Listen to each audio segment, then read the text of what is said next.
est à Monsieur Jean-Luc Laglaise pour le mouvement démocrate et apparenté.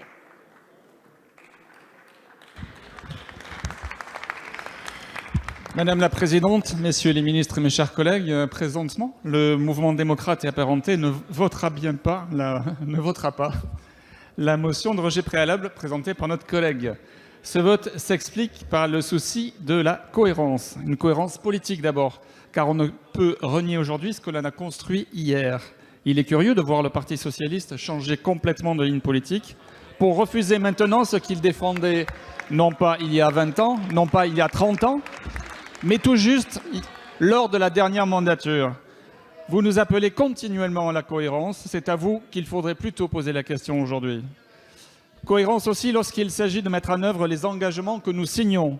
On ne peut pas transiger avec la signature de la France et en faire une simple variable de politique intérieure. La France travaille depuis de longues années pour améliorer et porter ses exigences au niveau européen. Et les avancées sont là, rappelées par les différents orateurs précédents. On ne peut pas considérer que tout ce travail ne vaut rien, car au contraire, ce travail a été très exigeant et nous le voyons dans ce traité. Cohérence enfin pour transcrire dans les actes tous les engagements que nous prenons depuis une décennie sur l'environnement notamment, sur le suivi des filières sensibles et sur l'impulsion nouvelle que nous souhaitons donner aux accords de commerce. Et je remercie en particulier la présidente de la Commission des Affaires extérieures.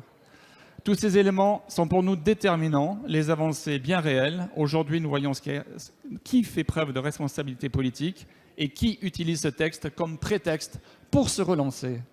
Incontestablement, le mouvement démocrate et apparenté se range du côté de ceux qui honorent leur engagement.